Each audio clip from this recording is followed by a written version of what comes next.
To all my colleagues from the broader Vedanta family, this is a very personal message on safety at our workplace.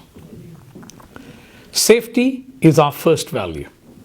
It should be the first value in anything we do, whether it is the start of work, whether it's a meeting. We always have to start with a safety share. That is the first thing that should come to our mind when it comes to any daily activity. Often I'm asked the question, who is responsible or accountable for safety? It's the easiest question to answer. The response is, please look at yourself in the mirror.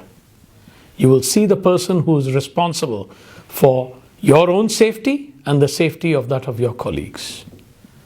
What needs to happen in order to fulfill the dream of safety being our first value and zero harm at the workplace is that we develop a culture of care. We have to care about our safety, the safety of our colleagues, and safety of all of the people at our workplace. If we change that mindset, then you would be able to get to zero harm faster, quicker than any other means. If you recall, back in September, we sent out a communique with a number of points where we wanted all of us to focus on when it comes to safety. The first two was around leadership. We said you've got to take ownership, you've got to show leadership from the front, and it should be felt and visible. These two are very important. So whenever you're at the workplace, the easiest thing to do is to sit back in the comfort of your air-conditioned offices.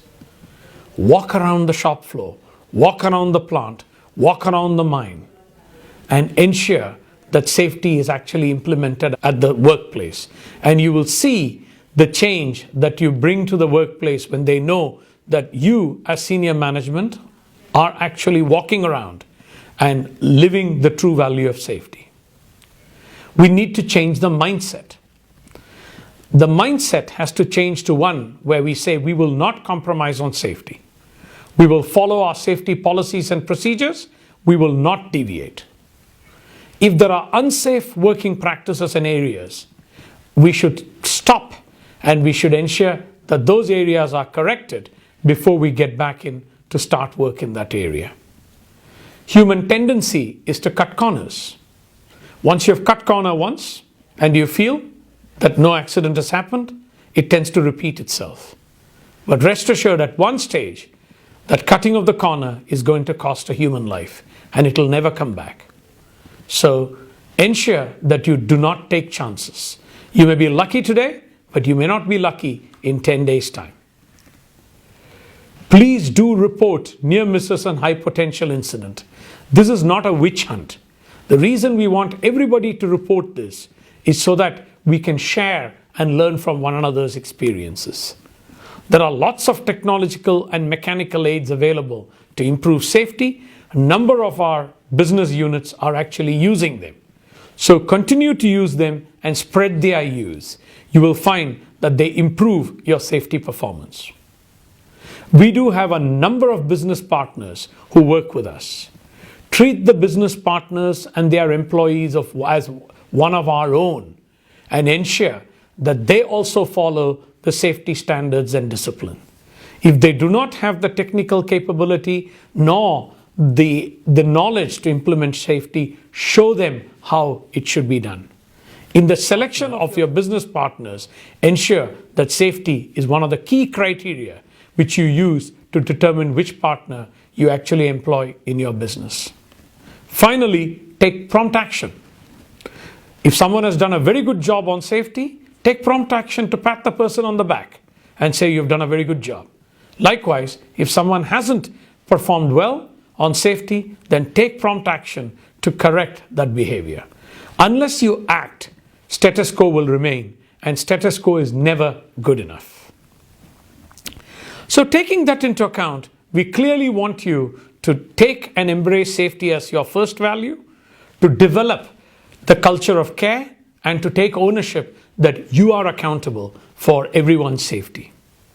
In return, as the executive team of the company or the executive team of the businesses or of the business units, this is what we will do in return to assist you to improve safety. We will create an enabling environment to ensure that safety ranks above anything else. We will ensure our policies, standards, and procedures are robust and are state of the art and are cutting edge as far as the world's safety standards are concerned. We'll ensure that enough training is provided or training mechanisms are available for people to come up to speed in terms of how you implement safety at the workplace.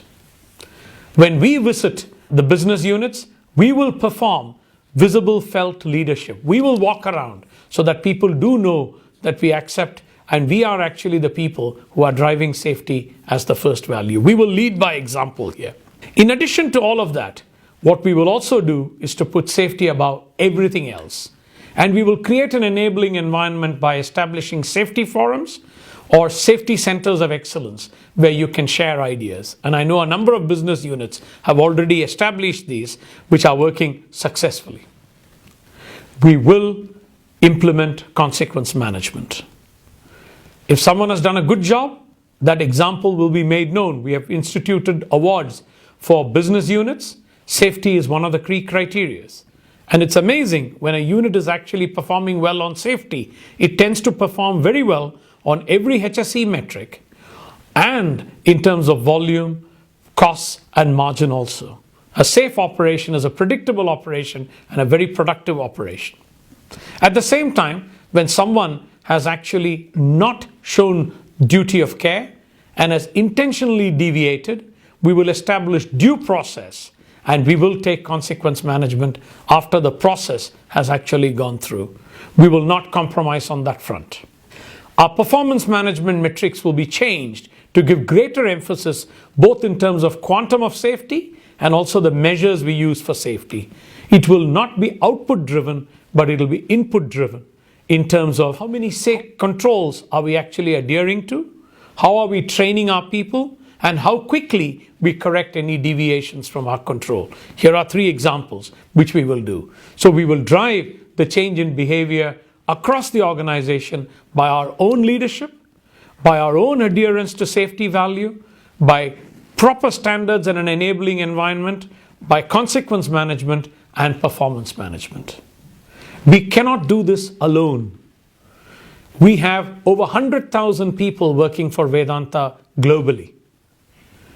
Our strongest ability to deliver safety is when every one of 100,000 of our employees and business partners actually embrace safety as our first value and show a duty of care and take personal accountability for safety. This is one area where you have to take personal accountability, personal pride, and personal guilt when something goes right or wrong. If we can do all of that, believe me, the journey towards zero harm is achievable, and it's achievable quicker and faster. So please be safe. Please look after everyone in the workplace, including yourself. The question you have to ask is, would you put the next of your kin in that workplace and not come back for the next 7 days to look at how they are doing?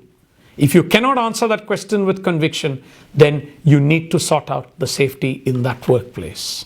If all of that can be done, believe me, this business will not have any fatalities, no injuries, no accident, and it would be the leading mining company. So thank you very much. And once again, be safe and God bless us all. Thank you.